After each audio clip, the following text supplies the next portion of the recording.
have Professor Blake Klinkner. He's an assistant professor of law at the University of North Dakota School of Law. He teaches civil procedure, cybersecurity law, law and technology, law practice management. Prior to joining UND, Professor Klinkner served as a visiting assistant professor of law at Washburn University School of Law, where he taught evidence, academic support, and bar exam preparation. He has authored the Tech Tips column in the Wyoming State Bar Journal since 2015. Professor Klinkner completed his undergraduate degree at the University of Wisconsin-Madison, his master's at North Illinois University, and his JD at the University of Utah School of Law. The graduating class of Washburn University School of Law named him as the 22-23 Professor of the Year. And today he's going to talk about artificial intelligence and the future of higher education. Great. Thank you, Patrick, for the introduction. Let's mix it up.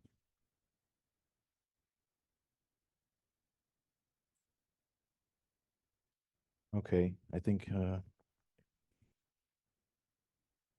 okay. So first off, thank you for inviting me to come here. This is my first time on campus at NDSU. I moved to North Dakota last year. I spent, of course, a lot of time in Grand Forks, but this is my first time actually on campus here. So thank you for the invitation. I really appreciate it. It's a beautiful campus and look forward to walking around and explain it more later. So, nope, this is not working. It's not. So I was asked to speak about artificial intelligence and the future of higher education, and that was kind of a broad prompt, just whatever you want to talk about within that category. Oh, which one's? Okay, I was. So I was given a pretty broad prompt: artificial intelligence and the future of higher education. And of course, I only have about 50 minutes, or I guess by about 40 minutes. So you could spend an entire week talking about this. I was at a conference in Chicago a couple weeks ago, a week-long conference, and we had AI discussions every day of that conference. So I wanted to pick today some of the most important topics, I think, especially for the audience that I have today, some of the topics that I think will be most germane to you, and of course those joining us online. But of course, this is just a very, very a sliver view of AI and its impacts in higher education. And at the very end, I'll reserve a few minutes for questions, of course. So let's go and get started. So just kind of curious, who here has used AI? Who here has used ChatGPT? Okay. And just kind of yell it out. What sort of things have you used ChatGPT for? Yeah. Maybe in graphics or paper. Okay. Who else? Just yell out what you're using it for. Yeah. Spitballing ideas. Anybody else? What are you using it for? Yeah. Homework help, assistance with homework, right? Anybody else? Anything non-school related you're using ChatGPT for? Travel tips, right? Anybody use travel tips, restaurant recommendations, that kind of thing? So most students have used ChatGPT. It's been, it was released about exactly a year ago, basically. So most individuals have experience with artificial intelligence. Of course, younger individuals have experience with ChatGPT and other AI. When I was an attorney, I was a litigator for 10 years, and I used AI years ago to do discovery. If you're not familiar with discovery, discovery is the process of obtaining information from the other side, large-scale evidence. I worked on cases where there were 7 million documents that I had to review. I couldn't review all those documents, of course, in a multi-million-dollar breach of contract case, for example. So I used AI to go through emails, to go through documents and tell me what documents were relevant, picked up terms. There's one time I worked on a fraud case. I worked on a fraud case. I was defending somebody, and AI was able to pick up code words. So they're talking about butter, and butter meant something like money laundering, or bacon meant something about money in this context. So it was able to detect coded language that otherwise you probably wouldn't have really realized. You wouldn't put two and two together, but AI did put two and two together. So I think you've seen a lot of the benefits of AI. Again, you use it for homework help, for spitballing ideas. You know, where I've seen it, again, in the legal context, is helping to plan research, again, using discovery. But I've also seen a lot of problems with AI, and I'm sure you have too. in your respective fields. If you open the newspaper, for example, one thing that's on the mind of lawyers right now is the use of AI to help with research, and it generates fake cases. Has anybody seen those headlines? Anybody seen those in the news? Anybody interested in the law? So last year, there's been a huge surge in attorneys using artificial intelligence, thinking it's just like your ordinary legal research online, like Westlaw or LexisNexis, where you can find case law, find statutes, find opinions, and so on. They don't really know what ChatGPT is. They're using it. They engage in research. They ask it to provide cases from the Supreme Court that support their argument. ChatGPT says, okay, here you go. Quite often, these attorneys over this last year, they don't know that those are fake cases. It's hallucinating. It's making things up. They've filed cases, filed briefs with the court, filed motions, and the judge at one point during the hearing says, I can't find the law you're referring to. I can't find these cases. Is this made up? And they kind of realize, oh no, I guess I filed made up cases. And these attorneys are getting sanctioned for that, getting reprimanded for that. A particularly awful case I saw in the news a couple of weeks ago. I get daily emails. One of the singers of the famous group, the Fugees, the musical group, the Fugees, he was recently convicted, criminally convicted for violating campaign donation laws, sort of anti-corruption laws. And he was convicted, criminally convicted. He just filed the appeal. What is the basis of appeal? According to his appeal, his defense attorney went online to ChatGPT, said, please provide me with a closing argument statement that I can read to the jury. Provided it. According to the appeal, his attorney read the closing argument statement verbatim without changing anything, without looking at it, without looking into it critically, and the statement actually admitted to the crimes. In fact, the very first sentence, his whole position was, I never funneled this money, I never gave any money to anybody. And the very first sentence of his closing argument was, the only reason why my client gave money was because he wanted a handshake and a photo, not any sort of undue political influence. So right away, his own closing argument, he admitted to the crime that he was convicted of, and now that's on appeal. So it's just crazy to me that you can hear these cases in the news, but that's just one sliver from my world, which is the law world. So you can see the good, you've used it for good purposes, but you also will see the bad if you don't look at it, if you're not careful. So three main topics, general topics I wanted to go through today in my limited time with you all. How is artificial intelligence impacting the college application process? So how are students using this to apply for undergrad, for graduate school, for professional school, like law school? Flip side of that coin, how is artificial intelligence impacting the college admissions process? So how are colleges actually using this? If you all are applying for graduate school one day or law school, whatever may be the case, how are we using AI to look at your application to decide whether to accept you or not? And also, how are universities guarding against artificial intelligence enabled plagiarism and cheating on assignments and exams? So this will include some of the best tips that I recommend for instructors to include AI, things that you can do as a student, understand your limitations, the benefits, the negatives sometimes. Those are the topics I wanted to go through today. And again, I'll leave time at the end for questions. So the current college application cycle, the 2023-24 application cycle, this is the very first cycle in which applicants have easy access to AI. Again, ChatGPT is basically a year old, I think a year old as of yesterday, at least available online since a year ago yesterday. So this is the first cycle when you have high schoolers using ChatGPT to draft letters, to draft their admissions essays, to maybe help them with some of the short answer questions, to basically understand what they should even look for in terms of answering, drop-down menus, whatever may be the case. So this is the first cycle when you have this. And again, there's a lot of uncertainty, a lot of admissions offices are bracing for what's this going to look like? Are we going to get a bunch of letters written by chatbots? Are we going to get actual letters written by humans? From the law school, that's one of our concerns. I know it's a concern to other institutions. So everybody in this room and online knows somebody who is applying for college soon, who's soon applying for college.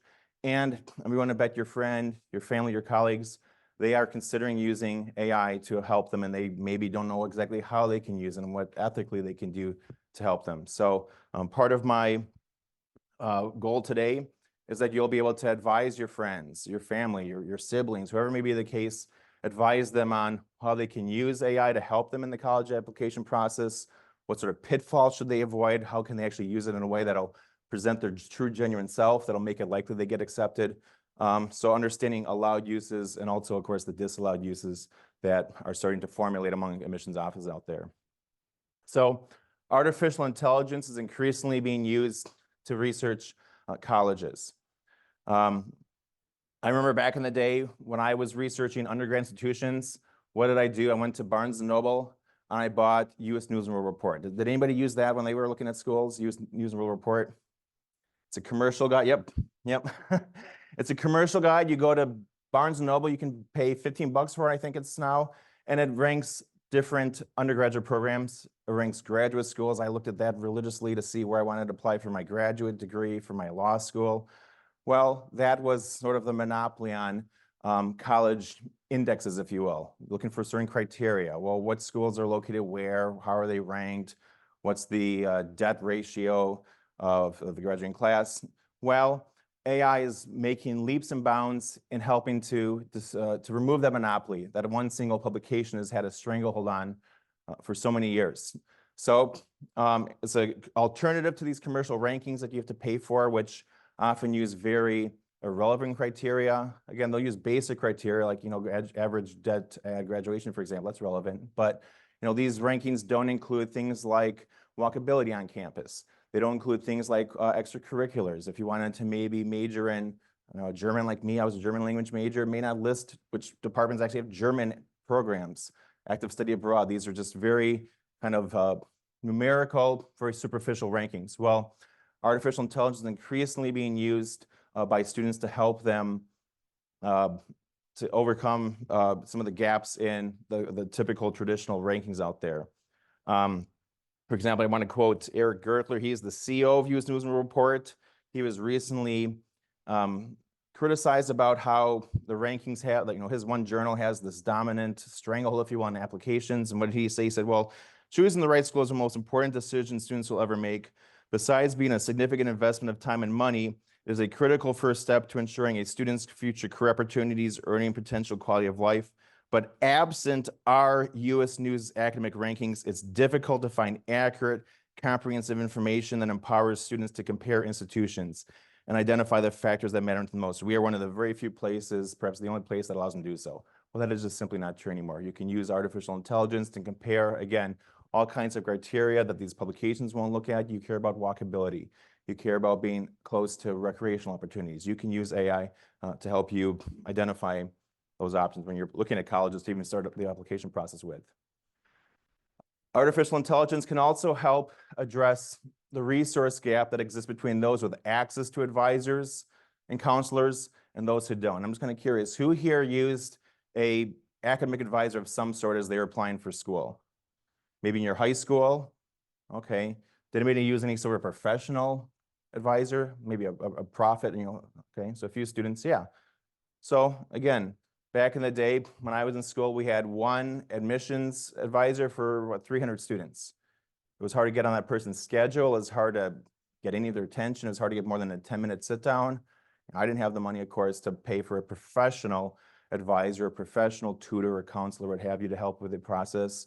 So there's been this long-standing criticism in higher education that students with financial resources, with families who can afford it, they can have better access to information, better access to guidance counselors, to admissions advisors, to tutors who help them prepare the packages, and those who can't, they're kind of left, struggling in the wind, so to say.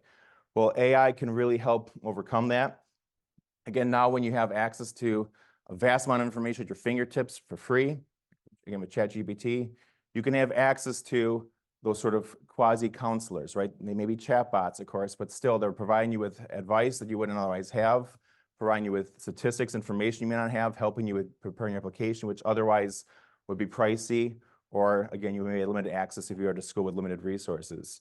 A couple good quotes that I wanted to share as I was preparing for here. Sal Khan, he's the founder and CEO of the Khan Academy. If you're not familiar, the Khan Academy is an institution that helps students with applying for school, understanding school, getting the application process ready. He says that AI should not be fear, but it should be a transformative process, giving every student on the planet an artificially intelligent personal guide. So according to the Khan Academy, well respected for what they do, students now have their individual guides, albeit maybe online, maybe a chatbot, but they at least have these access to these resources they didn't have before. So AI can, again, help overcome the cost of using that expertise, of acquiring that expertise. You don't have to pay for a tutor anymore, pay for an outsider. And again, if you're at a school that may happen to be overwhelmed understaffed. The admissions advisors have hundreds of students they have to work with each year. This can help overcome some of those hurdles and again provide students with access to information, to resources they otherwise wouldn't be able to have. Students are increasingly using artificial intelligence to draft and assemble their college application packets to both their benefit and to their detriment. Again, there's a two-sided sword, a two-edged sword. You need to be aware of the benefits and the negatives. And again, as you're advising your friends, your family, your colleagues, make sure you advise them of how they can effectively use this and some of the pitfalls they should avoid. So what are some of the benefits of using AI to help with putting together your packages, your materials? AI can provide you with assistance in understanding, organizing, requesting information and other materials. Again, a lot of students will look at the long applications, look at all the many questions they ask, short answer questions, drop-down menus, documents you have to upload, and right away they panic. They freeze up. There's just so much information, sometimes an information overload that you may say, you know what, I don't want to do this, I'll put it off, and then before you know it, you haven't applied on time or you missed a deadline. This will help you to understand what they're looking for, to help you understand what kind of information is relevant. You could provide, for example, some of your background, say, okay, this work history is relevant for this question, this work history is relevant for this. Do you have any internship experience? Oh, great. Well, that would be relevant for this particular slot. So it can help you with simply understanding the information itself that's being asked of you, which again, sometimes it's a very daunting task to do that. One of the best benefits of AI, especially in this setting, but really any setting, is to help overcome writer's block. I know we've all had that. I have that all the time. I have that all the time with my, with writing articles. I have writer's block. I'm sitting there, I'm staring at a screen. The mouse is clicking away. It's a white screen, and I just can't figure out what I want to say. At some point, you have to get words on paper, right? Well, AI is a very good tool for overcoming writer's block, especially with the admissions letter, right? One of the most important documents you'll ever draft. And of course, one of the most stressful documents you'll ever draft is your admissions letter. Your essay, why should you be admitted to undergrad here? Why should you be admitted to the law school, the business school, whatever it may be? This can really help with overcoming writer's block in this process. There'll be other shorter questions that you're asked to provide details on. And again, you may have writer's block. You don't know what to put down. Well, you can use AI to give you some inspiration, to give you maybe some just general examples, some inspiration. The more information you provide, the more specific it can provide you with some examples and inspiration, but at least you're getting some sort of a start, some sort of a inspirational tool to help you overcome your writer's block. And give you model answers, model essays, short answer questions that are modeled. Again, you shouldn't just copy and paste those and make it your own, but you should use it for inspiration here. And then grammar and spell checking. Who here uses Grammarly or other tools? A lot of students, right? You know, word processing, of course, does that. So it's important to always spell check, to do grammar checks. You never want to submit anything, of course, that looks sloppy, that's not accurate. So this is another tool that you can use as one last check on your grammar, your spell check before you submit everything. So those are some of the benefits, but what about the detriments? So what are some of the detriments, the pitfalls that students may not be aware of until it's too late when they use AI to help with the admission process? One thing is this: artificial intelligence generated essays and short answers are typically stripped of their authenticity. They're stripped of your personality. You'll hear admissions offices refer to the term of genuine voice. Like, this is actually you. This represents you. This essay is a representation of you and who you are and who you'll be if you come to our campus. AI strips that. You know, you're putting in general information, and AI uses large language models, and it matches things up with this big pool of information, but it's not you. You know, maybe it sounds faintly like you, but it's just not you. And at this point in time, AI, of course, it's rapidly advancing. It advances every single day. But at this point in time, admissions offices, counselors will often tell you that they can tell which letters were written in whole or in part by AI. They can tell when it sounds a little bit sterile, it's impersonal. It just doesn't sound like something that an excited student would be applying, you know, writing when they're applying for a college admission or graduate school admission. At this point in time, they can still tell. They'll tell you that they can still tell it's missing that genuine voice. They can tell it isn't a representation of you. Be aware that schools also often will deem unacknowledged inclusion of AI material that's in whole or in part created by AI and submitted. Increasingly, schools will consider that to be plagiarism, or at least right now they consider it to be plagiarism. They consider it to be a form of plagiarism. So you may inadvertently violate one of the admissions policies regarding plagiarism if you are in fact using admission letters, essays, short answers that you received, you basically copy and paste it in. You may actually be violating that, and that can again lead to severe repercussions later on. You could have letters rescinded, for example. You can imagine all the problems that would happen if an admissions office later feels that you have violated one of their plagiarism policies in submitting a letter, for example. And students are not only violating admissions policies by using AI without properly disclosing it. So even the schools that do allow you to use AI that say, you can use it, but at least you have to disclose it, students always don't read the fine print. They may not be aware of that. Okay, I can use it. My buddy told me he used it. Oh, but you actually have to disclose it. That's in the fine print in the instructions. And they upload things. So again, there was maybe a permissible use, but because they haven't followed all of the procedures, including disclosure, again, they can get in trouble and they can view that to be something analogous to plagiarism.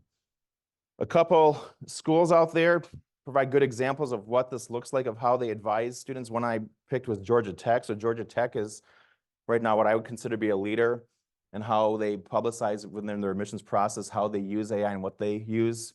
So they recently updated their first-year website, and I'll read quote, "We understand that many applicants do not have access to anyone providing advice or guidance during the college admission process. Therefore, we believe AI tools like ChatGPT and others may help you understand how to format this portion of the application. In our testing with AI, it helped us consider important points to highlight and summarize in the activity section. Remember, AI is a great collaborator and not intended to provide direct text replication." So again, as you're looking at those application processes, look for the websites that disclose how you may use it, whether you have to cite to it, we have to acknowledge that you used it or not, and you don't want to be in trouble for plagiarism. But again, increasingly schools recognize that this is an important tool. It's here to stay, it's not going away. And it again, it helps overcome some of those resource issues with schools for years have tried to overcome. So this is a tool that, if used properly, can help bridge some of those issues, but again, it has to be used responsibly, transparently. Another interesting quote I saw, the director of admissions at Texas Tech University, he made a very bold prediction. He predicts that, again, quote unquote, "It won't be long before a college leans directly in AI, hoping not to mitigate but entirely eliminate the problem of AI-generated essays by asking students to use technology to craft their best college essay." So it sounds maybe a little far-fetched right now, but a lot of things that are common today seem far-fetched years ago, right? Maybe at some point in the future, college letters will say, look, use AI, create the best letter that you can, provide it to us, explain how you use AI, but we'd actually like to see your use of AI. We'd like to see your generation of AI and how we do that.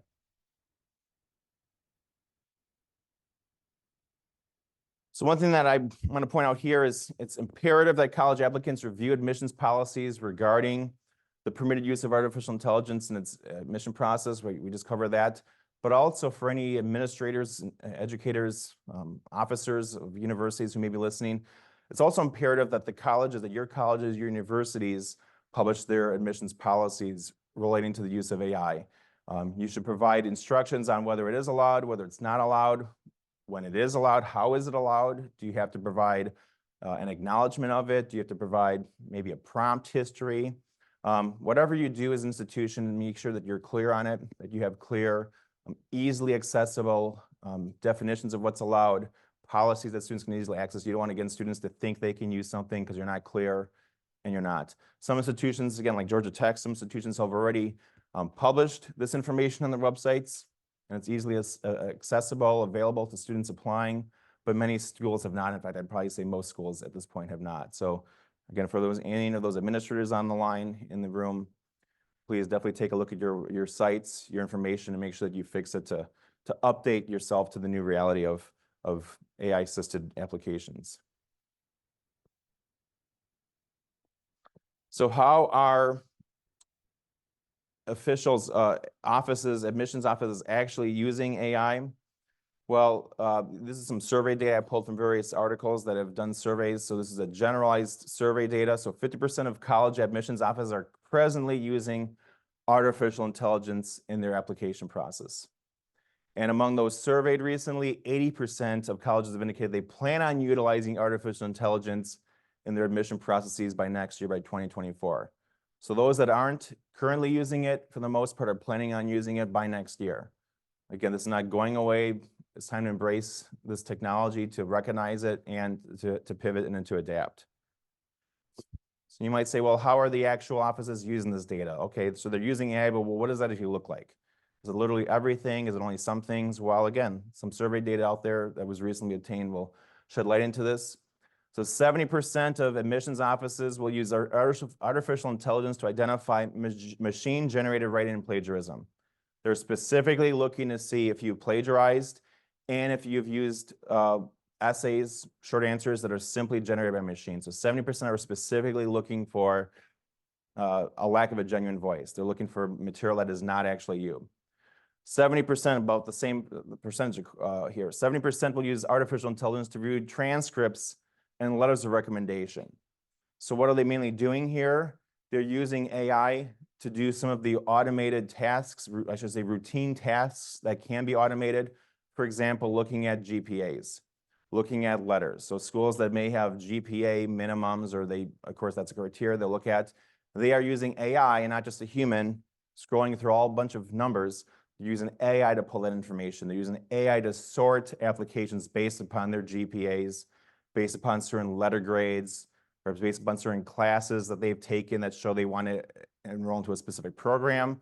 Before you had humans doing that, before maybe you had humans saying, okay, this person wants to be a business major, but what business classes they take? They got to look through the transcript and see what business classes you actually took to see if you were going to apply for that program directly, for example. Well, now AI does that. AI can do those sort of routine, very tedious, mechanical tasks. AI is doing that. And within letters of recommendation, how are they using AI? For the most part, they're looking for red flags.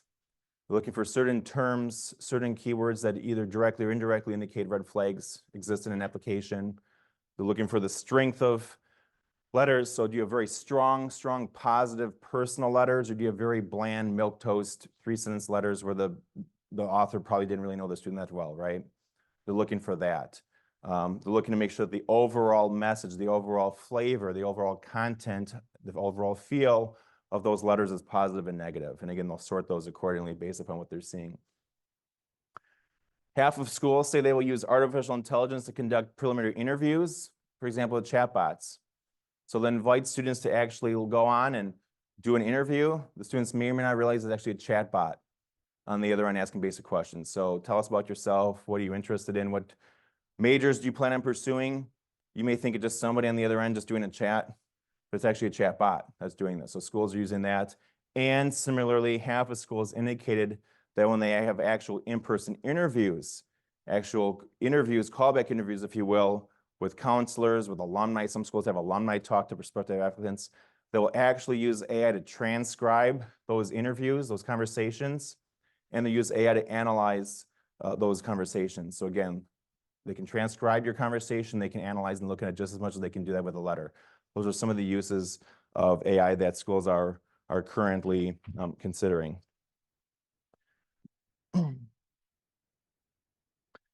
So you might say, okay, well, is this all good or bad? Is this going to help us? Is this going to hurt us? Is this healthy for the future of college admissions? And like many things, again, there are pros, there are cons. Be aware of what the pros are and what the cons are. There's no easy answers to these questions. These are important policy questions. You can know about ethical issues, ethical considerations. There's no easier, yes or no answer to a lot of these questions, but at least be aware of what the arguments are on both sides. So what are some of the pros here of artificial intelligence aided automation? What will schools tell you are the benefits of doing this? Well, first things first, it's possible to receive and process more applications. Again, if you didn't have any AI in your offices and you had a very slim staff, a very humble staff, there's simply a limitation on how many applications they can actually filter, receive, go through, take a look at, call people back with. Well, now with AI taking over a lot of those routine tasks, those very kind of tedious tasks, well, now they can actually look at more applications. They simply can field more applications to consider larger pools of students. Increase enrollment and retention. The early data here shows that students who benefited from AI interactions earlier on in the process, they enroll at higher rates than students in the past who didn't. So AI itself, that sort of contact, again, maybe a chatbot talking to you, maybe a chatbot that's talking to you, but still, nonetheless, that initial outreach, that early outreach is causing higher enrollments. Students are deciding, I want to go here. I actually feel like I'm welcome here. This is my fit. Maybe it was a chatbot that convinced you to reach that, but still, hey, if you enroll here, that's good for us. And increased retention too. So again, students who leave after a semester, leave after the first year, some of the early data shows that students who, again, were engaged early on in the process, they retain at higher rates. They don't leave schools like in the past at much higher rates of actual attrition. You have increased completion of FAFSA, better application for student aid. You've increased applications for FAFSA and other benefits. So again, the data right now shows that students who actually have had access to FAFSA instructions, and maybe it's a chatbot providing this, but still, those students who actually had that instruction, that assistance, that sort of hand-holding during the process, they actually do complete their FAFSA applications. They actually do complete other applications for various benefit programs, which historically, if those students didn't have any sort of contact at all, not even a chatbot, they didn't complete their FAFSA applications on time at the rates that you would have hoped for. So even applying for indirect programs that are part of the admissions process like FAFSA, they have higher rates of applications, completion of programs and so on with AI outreach. You also have increased contact, more meaningful contact with applicants. So what admissions officers are saying is that, again, because AI takes away the routine, very rote, tedious tasks that they would have to go through in the past, like combing through transcripts, because AI can take a lot of that and automate it. Well, now those admissions counselors can do more human activities. They can actually do more callbacks. They can actually meet in person with more individuals. They can actually travel more to fairs and to admitted student events, for example. So they are themselves reporting that this frees them up to actually engage in more human contact and less desk work, if you will, than previously in the past. So it frees them up to engage in more human contact, beyond just the initial number crunch that they often had to do before. That all sounds great, but what are some of the cons? There are certainly some cons that you can find here. So what are some of the cons of this automated process? There is widespread concern among admissions officials, among scholars, that this is increasing the quote-unquote gamification of the application process. That when you know that AI is looking at applications, you know that there are certain keywords, buzzwords, certain kind of structuring that is more likely to get a positive result with AI than a negative result, you're kind of playing towards that. You know the rules of the game, you're playing towards the rules of the game. So there's a concern that it increases the sort of gamification of applications. So for example, undue reliance on keyword searches. Applicants know that if they include certain keywords, they're more likely to get in, and they're better playing in this game than others who wouldn't know that those are the keywords to use, the magic words to use. A personal example I can give from my own experience. When I was in law school, I worked for the United States Bureau of Land Management as a legal assistant. So part-time, I was eventually I was the state litigation coordinator for Utah. So during my second and third years of law school, I served part-time as the state litigation coordinator for Utah for the United States Bureau of Land Management office.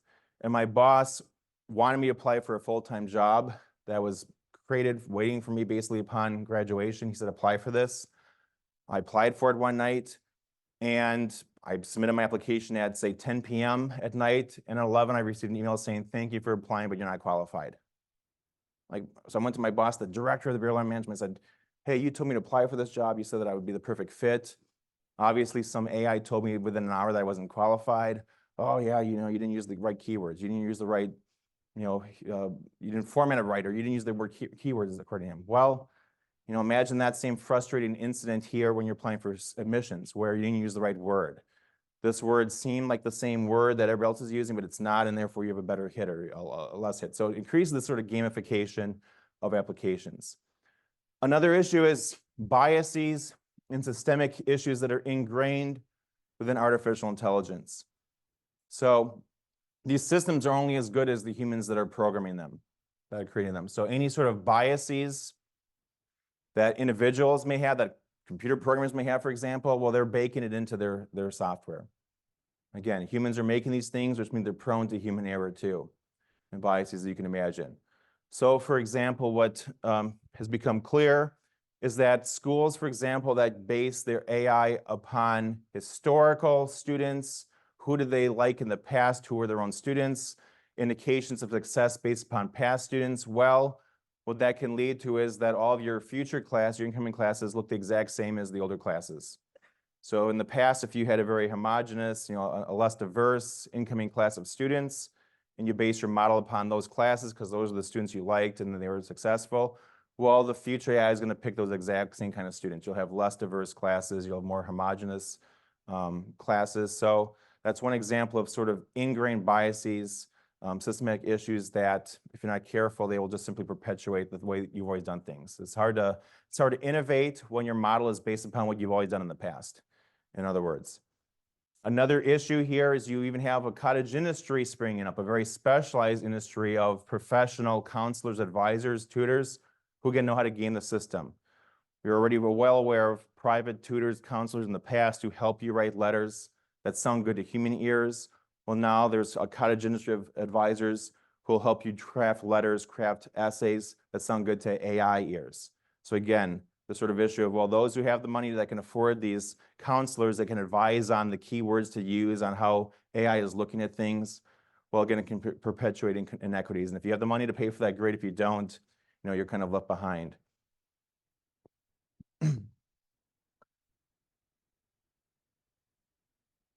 Moving on to how universities are guarding against plagiarism, how they're guarding against cheating, if you will, at their own with the current students. Again, this is a break from getting here, but now you are here. So now you are here. You're in school. The Harvard School is looking at whether you are using AI in your final exams, whether you're using it on your research papers, and so on. One thing I want to make very clear right now is, as much as we talk about how advanced AI is, and it does advance every single day, it's getting better and better. The present state of detection software is very abysmal. It's very, very bad. At the conference I went to a couple of weeks ago, they said that maybe only 30% of the time can they accurately detect a paper that was written by AI or not. And one thing you have is a lot of false positives.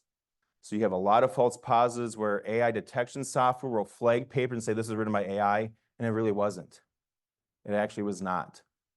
And understand kind of the reason for that is, again, it's a kind of a complex explanation, but in a nutshell, what AI is doing is it's using large language models. It's looking for sort of the medium, middle of the road, average language that people use. If you got so many different disparate voices, people using different writing styles, well, if you average it all out, you have sort of a baseline, middle of the road, average, boring, kind of milquetoast, language that's used by the average person, right? Well, the more average you are as a writer, the more likely it is AI is going to flag you and say, okay, this is written by AI. If you have somebody who's very creative, they're very wild, they write all kinds of interesting things in interesting ways, AI is not going to flag that as AI written, because it's so unique. But if you follow the rules, you follow the procedures, you write letters like you would, like the average person would, it's much more likely that it flag you as being an AI-generated author than not, because again, you're writing like everybody else does, right? So there are many false positives. If you're too average of a writer, too much like everybody else, it's more likely to raise a flag that you're actually an AI generated writer. And this is going to lead to an increased arms race between artificial intelligence generators and artificial intelligence detectors. So check out the Dakota Digital Review, my article that I just got published there on deepfakes. So if you're not really familiar with deepfakes, deepfakes are basically fake videos, fake video, fake auditory recordings, if you will, of individuals. They're fake. So you could take a picture of somebody and alter it to look like they really committed that crime in this picture. No, it's fake. Or take a video of a politician or somebody else prominent and alter it to make it sound like they really said something obscene, awful, ridiculous. No, it was a video. It was a video that was created by a robot. So deepfakes is a big issue.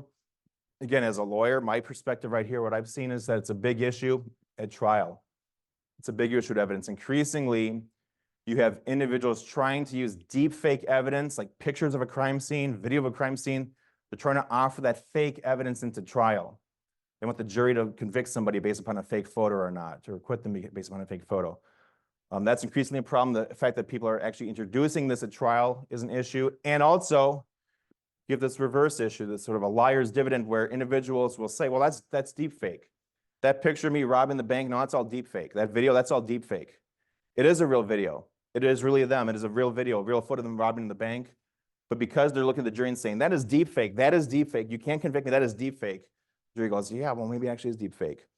So they're creating this fake concern where there shouldn't be any. So again, it's problematic both ways. You have fake evidence being introduced, jury has to wrestle with that, the judges, and even legitimate evidence is being called out constantly as being deep fake, and people go, well, I don't know, I guess. I don't really know what to do.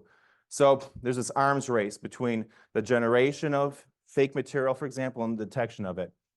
Increasingly, you're going to need artificial intelligence to detect the works of other artificial intelligence. We're at a point right now where the best deep fakes, the best AI-generated material, you can't tell by the naked human eye that it's fake. You would need a computer program to go behind the scenes and say, yeah, this is actually fake, you know.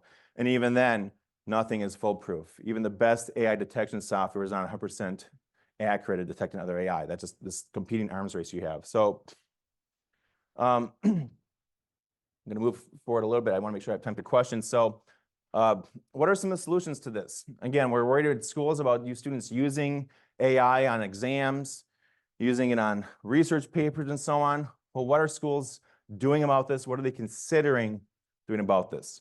Well, you have some schools relying on technology to combat technological issues, right? So technological solutions to artificial intelligence-enabled cheating and plagiarism. So what are some of the options here? Again, improved detection programs. So you're basically relying upon artificial intelligence to detect artificial intelligence. You're running exams through AI. You're running papers through AI, hoping it can detect other works of AI. We have that. Some AI, including ChatGPT is actually working on this, among others. They're looking at watermarking technology. So maybe there's a way to embed watermarks in the products that are created, the images, the documents created. So you'd actually could detect, oh, this was actually an AI-generated letter. This is actually an AI-generated graph, for example. Exam programs with locking features. And on my law school, for example, we use Exemplify. It's a program that completely locks up your computer. It's a word processing, a basic word processor that pulls up for the final exam. You can type your essay in, you can do your multiple choice questions, but it locks your computer. You can't access the internet. You can't access any other apps. It simply locks your computer down for the 4 hours of that exam. You can't access anything except that software. That's one example of many. And then proctoring monitoring software. So software that'll actually monitor you, that'll access your video, your camera to watch you to make sure you're not doing something weird. That can maybe monitor what's actually on your screen to make sure you're not looking at something you shouldn't be. One thing, again, an interesting thing I'll point out there is that some courts out there have held that this sort of proctoring and monitoring software, it violates your Fourth Amendment rights on the U.S. Constitution. The Fourth Amendment to the U.S. Constitution provides that you are supposed to be free from unreasonable search and seizure. And some litigation out there in some courts, they've said, actually, this monitoring software violates your rights. So anybody who's been subject to a pre-exam room scan, remember those, like during the COVID days, Zoom days, there was a pre-exam room scan. Court in Ohio recently said that's unconstitutional. You can sue the university for that and get a bunch of money, perhaps. So this is actively being litigated, whether or not they can actually scan your room, monitor you. Some courts out there are saying, no, this is an unreasonable search. It violates your constitutional rights. So you may have non-technological solutions. So again, you may have someone say, look, I don't like technology at all. I'm going to go the exact opposite way. Less technology, right? Well, what does this look like? Some institutions, or at least some professors, are doing complete bans on artificial intelligence. So some schools are considering complete bans. You can't even use artificial intelligence at all. It violates our honor code, for example. Banning computers in the classroom. Some professors individually might say, you know what, I don't want any computers in my classroom. I don't want anything going on, no computers at all. In-class completion of exams and assignments, again, usually with an in-person proctor. So maybe you're going back to, again, sort of the old days where you have somebody in the classroom and they're walking up and down the aisles and they're looking at students to make sure they're not doing things on their computers. And you can have some extreme, perhaps, in my opinion, extreme, professors saying, you know what, let's go back to blue books. Does anybody know what the blue books are? Have you used blue books at all? Oh, okay, you know, yeah. The blue books are back, right? You thought that those were in the trash pile, right? They're recycled. No, bring back the blue books. We're just doing blue books. We're writing all of our essays now by hand. Oh, again, that will be very problematic. If you were to look at my handwriting, you couldn't tell that even that it's in English, right? It's not look like some other language I can't write. So, well, what I would propose here in my last few minutes is sort of a hybrid solution, a hybrid approach where you don't go to one extreme or the other and you don't, throw out the baby with the bathwater. You look at a hybrid approach. So how can we incorporate AI use in instruction in the classroom? How can we encourage it responsibly, ethically on exams? on assignments, on research papers, and so on. Well, here are some ideas. So I would recommend that you permit artificial intelligence, but limit its use, and especially clarify when it may or not be used. So for example, at the law school, I teach law practice management. One of my classes on how to basically run a law firm. Well, you use AI when you practice law. I used AI when I practice law. So it'd be completely foolish of me to tell my students in that class, we're not even going to touch AI, you're not going to use it. I actually plan on having my students use AI just in demonstration. So we're going to use it. We're going to use it in the right way. We're going to be transparent about it. You're going to disclose when you use it, or at least we're going to use it. So permit it, but limit its use, and also clarify when it may not be used and how you would disclose its use, for example. Instructors should be using more creative writing prompts that require creative thought and specific reference to classroom lectures. So for example, if I were to simply have an essay that says, okay, tell me about why, what factors contributed to World War I? Well, that'd be a very easy essay for AI to quickly spit back. Well, here are some of the main factors that contributed to World War I, okay. Well, instead of better prompt would be, I'll discuss, compare, contrast the factors that led to World War I and World War II, and also make sure you use our classroom lecture material in your answer. Well, AI is not going to be able to give you that. AI is not that smart. It's not that good yet. So that would be an answer that you couldn't just simply spit out on ChatGPT and hand it in with 2 minutes of typing. So use more creative prompts that actually require more thought. Require students to turn in outlines and draft of writing assignments. So, if you have students start early on with providing outlines and then early drafts, well, you're going to see the evolution of their thoughts. And you're going to see that they're not using AI in a way that you wouldn't approve, unless you specifically allow it. But that'd be one way to alleviate any concerns that you're just simply on the last day of the semester typing out putting in a ChatGPT prompt, getting an essay or an article. You're actually requiring students to show their work throughout time, and therefore they understand the value of doing it on their own. Again, there's record of that. And educate students on library resources and promote their use. So one thing that AI is not currently good at is providing bibliographies, providing citations. AI just isn't doing citations right now. So again, teach students, instruct students on what bibliographies are, on the need to have proper citations, how you even look those up in the library, for example. The old school techniques sometimes are some of the best still. So, educate students and require their use. That's also going to overcome some of the current deficiencies with AI. When you do use AI, when you do recommend students AI, require students to provide their prompts. So require students to provide the prompt. Say, if you want to provide me with a contract that you used AI to generate, that's fine. Just tell me what you used for the prompt. If you want to write a demand letter for a client, that's fine. Just tell me which prompt you used and which inputs you put in there, what facts you put in there. So require students to provide a prompt history, a user history, so you can actually track and see. And that's a good learning exercise. Well, hey, you got an okay letter. Here's why it was okay, because you didn't put in a lot of detail. Whatever may be the case, that's actually a learning opportunity right there. Provide students with exercises and engaging in and critically using artificial intelligence. So one thing I like to do is I like to use AI in class. One of my favorite examples of this was last semester when I taught law and technology. The week before my AI unit, I was actually toying around with AI. And I was testing it out at my home, trying to see what I wanted to show. And I said, okay, please prepare a bar exam essay question testing civil procedure. Generated one. It was a decent enough question. And then I said, okay, now answer it. Please answer the question, the essay question you just provided to me. And right away its response, I cannot answer this. I'm not a lawyer. You need a lawyer to do this. I cannot give you legal advice. It would be unethical. It violate laws against unauthorized practice of law. I can't answer this. So thank you for that, but please answer it. Again, I can't answer this. I'm not going to answer this. It would be unethical. You need a lawyer. This involves legal advice. It's complex. And then a couple of times I try to get the answer. Wouldn't. Fine. A week later in class, hey, everybody, look at this. Look at this on the screen. Please type out a bar exam essay question on civil procedure. Okay, great. And I said, okay, now answer it. Thinking it would do the same thing, which is I can't answer it.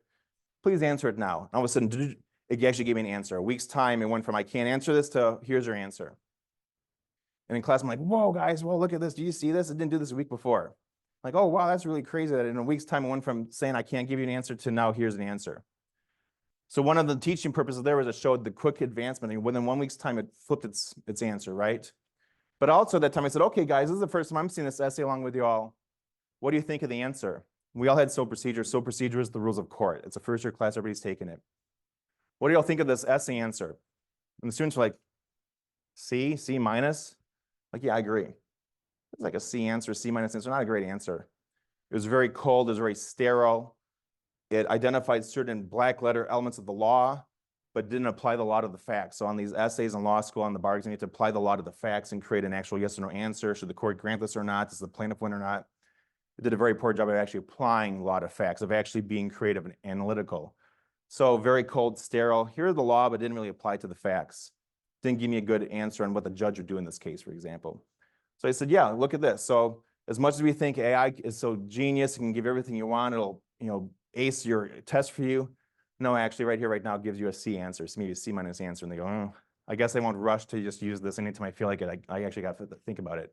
And actually, in the end, it should be my own work, right? That's one of my favorite examples. So questions? I have to answer maybe 1 or 2 questions. I know we're running short on time, but I'm happy to answer any questions. I'm always happy to answer through email too.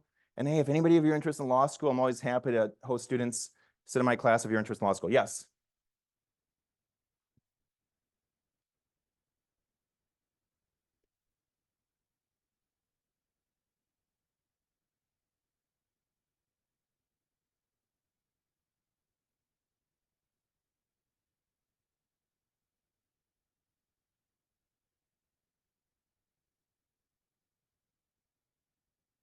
Yeah. It's funny how things that 10 years ago you said are impossible, that would never happen. Well, now they are happening, right? This technology moves so fast. When I was in law school 10 years ago, the director of my career services office advised, she said, no self-respecting lawyer will ever be on Facebook. None of you should ever be on Facebook. 10 years later, if you don't have a Facebook page, people don't think it's a real law firm, right? Just like one example, how quickly attitudes change, right? So yeah, I do think that things that are normal right now will change. In the future, maybe, okay, you can have again, what the Texas Christian University Director of Admissions said, hey, at some point in the future, we're going to say, for your admissions letter, use AI and give us a good letter and tell us how you got there, right? Increasingly, like, again, my perspective from law school is one example, legal research and writing. Initially, I think when ChatGPT came out and AI started really getting advanced and accessible, there was this initial knee-jerk reaction of legal research and writing professors say, okay, we better ban this, we better pretend it doesn't exist, ban it. Well, no, now a year later, they've changed their tune. It's inevitable. They will use it when they practice. Why would we not give them the tool they're going to use on day one of practice as a lawyer? Let's figure out the way to actually use it. So you're going to now see all of a sudden assignments using AI. So draft a contract using AI. Draft a demand letter for somebody. Draft a letter to your client using AI. A year ago, 2 years ago, that would have been unthinkable that you'd even do that. So yeah, many things are just rapidly changing. Before you know it, what we think today is impossible and unlikely, it'll be normal, possible in 2 years from now, 10 years from now. Yep. Oh. Just if we get a question, if you could read it first. Oh, I'm sorry. Okay. Yes, sir. What do you think the implications are for the new AI model, which is able to solve math problems it's never seen before? Yeah. Sure. So the question is, what are implications for the new AI models, which, for example, can answer math problems that you couldn't have before? Again, it just shows you how at some point what we think is a limitation is not going to be.